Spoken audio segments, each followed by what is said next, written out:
Alright, good day everyone. Welcome back to iTourmoto and thank you for tuning in. My name is Julio Rivero and on this episode, we're gonna talk about how the Yamaha TENERE 700 stand against the mighty mid-size orange machine, the KTM 790 Adventure R. Stay tuned! Sit down, sister. It's not worth your time. We got much more to do while we are in. Alright, mid-size adventure bike seems to be the go-forward direction of the adventure touring bike scene here in the Philippines. Those who own some big full-size adventure bikes have realized or started to realize that these bikes are too big and heavy for the Philippine roads and highways, not to mention the back roads and trails, hence they are looking for a lighter yet capable bike. On the other hand, those who are on a small adventure bikes are looking for an upgrade but are not ready for the full-size adventure motorcycles like the GS 1250 or the KTM 1290 or the likes. So the mid-size adventure bikes makes a lot of sense and the way to go forward. Last week, I had the opportunity to test the KTM 790 Adventure R. Big thanks to Manu Sandejas of KTM BGC for allowing me to compare the bike with my very own Yamaha TENERE 700. So we tested the bikes in both on and off-road, from the twisties of Marilake Highway on the stretches of SLEX and Startol, and the trails and river crossings of Rizal. We took it to the famous trail routes of Santa Ines, Apia, Malasya, Mascap Crusher, Wawa, Maarat, and even the hills of Kinapuin for its deep rutted trails. It was truly an awesome experience to be able to ride and test these machines. So here are some of the differences in terms of spec, thoughts, and feedback about these two amazing bikes. Alright, starting with the engine, both bikes have twin-cylinder engines with 6-speed in the gearbox. But the KTM's LC8 motor is actually bigger by 110cc than the Yamaha's Crossplane 2 engine. It has 23 more horsepower and roughly 15 pound-foot of additional torque, so it's clear that KTM has the upper hand when it comes to power output. However, size isn't everything, especially when it comes to performance on dirt. The TENERE 700 has a longer stroke motor that brings a good amount of usable power in the low to mid-range compared to the higher revving, top-end biased, and aggressively tuned KTM power plant. There are some reports, however, that the KTM's LC8 engine runs hotter than the T7. I actually did not feel this at all, however, as a disclaimer, I didn't get the chance to ride it on a long bumper-to-bumper traffic situation in Metro Manila. And one of the main differences between these two bikes is how the fuel tank is designed. The Yamaha's fuel tank sits above the engine while the KTM stores it down low with its signature yet weird-looking tank bulges. On spec, the TENERE 700 weighs in around 20 pounds lighter than the 790 Adventure R, but that's on a full tank, so it's important to note that the KTM has 4 liters more of tank capacity than the T7, which can only carry 16 liters of fuel. There is, however, an aftermarket upgrade that can bring the T7 to 21 liters fuel tank capacity. On the suspension department, the T7 uses a large 43mm diameter Kayaba forks and a Kayaba rear shocks that is fully adjustable for preload compression and rebound. The KTM 790 Adventure R, on the other hand, uses a better spec WP Explore forks that is 5mm fatter, that's 48mm, with a 30mm longer travel suspension, a PDS rear shock that is also 40mm more travel than the TENERE 700, and both front and back are fully adjustable as well. The KTM suspension is so much better compared to the TENERE 700. It soaks up all the bumps on the trail 100% of the time and never bottom at all. While the TENERE, on the other hand, although adjustable, has a softer and springy feel to it. I actually had to adjust to a harder setting to be able to compensate the feeling. It did, however, bottomed out on a big drop, which I did not experience in KTM. Alright, on braking system, both bikes have a dual disc in front and single disc at the back. The KTM has a larger disc with 320mm in front and 260mm at the back, while the T7 has a smaller 282mm in front and 245mm at the back. The 790's caliper is radially mounted with the KTM branded 4-piston calipers, while the T7 uses a Brembo forced piston calipers. The KTM has 3 riding modes of ABS, so that's off, road, and off-road, and it's also equipped with the lean-sensitive ABS.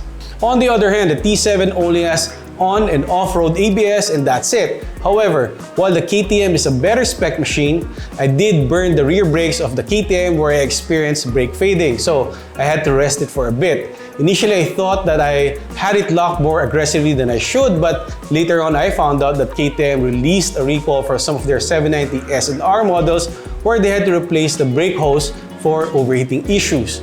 My guess is that the newer units in the showroom don't have this issue anymore. The brake fading did not happen on the T7 at all. On electronics, the KTM 790 Adventure R has cruise control, 9 levels of traction control, 4 riding modes that includes a rally mode, a TFT display with a Bluetooth connectivity, a quick shifter, and an optional auto bleeper function. Meanwhile, on the T7, you only get a rally book designed instrument panel, which gives you a better visibility of the much needed gauges. Everything else is on the rider's ability to tame the beast, which also means full direct control of the bike, and this is actually what most off-roaders want from their machine. As for ergonomics, both bikes have almost the same seat height of 880mm, but the KTM 790 Adventure R has a better ground clearance of 10.35 versus the Tenere's 9.5 inches ground clearance. Alright everyone, just to show you how tall the 790 Adventure R is, this has a ground clearance of 10.4 inches. Now if you compare it with the S series, which only has 9.4 inches, this is taller. And compare it with the Tenere 700, which also has 9.4 inches, and this is taller as well. Now, the seat height is 880mm, which has the same seat height as the Tenere 700. So this bike, the KTM 790 Adventure R, is the tallest among the three.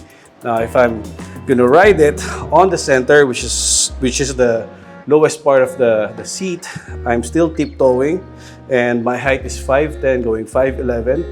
And if you notice, I'm actually like a ballet dancer here on my toes now. This is the KTM 790 Adventure R, and this is how I look on it. The Tenere 700 looks taller, but the KTM actually feels taller. For those who are vertically challenged, both KTM and Yamaha offers a lowering kit which brings the bike down to an inch. Both bikes are using a bench type seat that allows for body movements. The KTM offers a much narrower seat than the T7. Both handlebars are adjustable to fit your riding style. The windshield on the KTM is adjustable to 2 positions while the T7 isn't. However, the T7 offers a better wind protection with its taller windshield. So how do these bikes ride? On the road, the KTM rides very much like a naked bike, very nimble and fast. It loves to rev, and with its wide gearing makes it a clear winner on twisties and highways.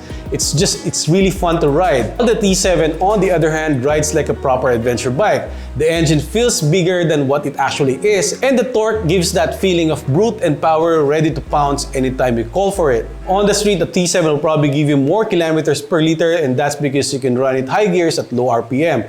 While the KTM needs to be somewhere around 4,000 RPM most of the time. The T7 can give you about 25 to 30 kilometers per liter on a throttle-conscious riding, while the KTM could give you somewhere around 20 to 25 kilometers per liter. Both bikes are amazing on the highway, they're fast and can deliver enough power to pull you through any traffic situations. The KTM is obviously more playful and aggressive, however the T7 offers a linear and predictable performance on long stretches of highway. In off-road, both machines handle the trails pretty well. I do have to mention though that the KTM's traction control saved me twice from what could have been an embarrassing drop on a flat yet very slippery surface. The T7 handled that part pretty well too, but it was done with more effort on the clutch and a good rider balancing skills. The KTM's low center of gravity attributed to low fuel tank positioning coupled with a great suspension makes it really light and fun to ride. It actually feels like riding a dirt bike rather than a big adventure machine. Hence, your tendency is to ride it really hard. It's true that what other reviewers say that as the T7 starts to struggle, the KTM at that point is only beginning to enjoy it. But there is nothing that the KTM can do that the T7 cannot perform. In fact, my bud on the T7 is ahead of me the entire time all throughout the day. Of course, there's that rider skill element to it, wherein he's a far better rider than I am, but it actually shows that with the right skills, things can be done the same or even better than the KTM. I would say this, the T7 is a very capable machine both on and off-road, but doing things are more enjoyable and fun using the 790 Adventure R. So, which is a better bike? As a T7 owner, it hurts to say that the KTM 790 Adventure R outclasses the T7 in so many aspects. Well, It should be because it's a better spec machine and 150,000 pesos more at the price point, so we should expect better performance. I actually now realize why a lot of people considers the KTM 790 Adventure R to be the best mid-size adventure bike in the market today. However, where the T7 would beat this bike is on the reliability, serviceability, and price. The T7 is a simple, direct-to-the-point, and super capable off-road machine. It doesn't have all the bells and whistles of the KTM, but it can surely give you the peace of mind brought about by the reliability of a Japanese bike. With the right riding skills, it can surely beat the 790 Adventure R, and there is no doubt about that. Just watch Paul Tyrus' videos doing crazy stuff on his T7. He even took this bike to race at the recently held Eresburg Rodeo. So would I upgrade to the KTM 790 Adventure R? Well, I actually love the bike. Going back in time, if I had the extra cash, I would probably choose it over the T7. It's more fun to ride, and that is actually understatement. But I also wouldn't mind sticking with my T7. It's really capable, reliable, and a Swiss knife kind of a machine. But if someone's gonna offer me a good amount for my T7 that would let me afford that 790 Adventure R, well, hell yeah, why not? And that's it for the TENERE 700 versus the KTM 790 Adventure R comparo. Once again, thank you for watching this video. If you like it, please do support my channel by subscribing and hitting on the bell icon so you'll be notified of my upcoming videos. And this is iTourmoto telling you to ride free, ride anywhere, and always, always ride safe. Cheers!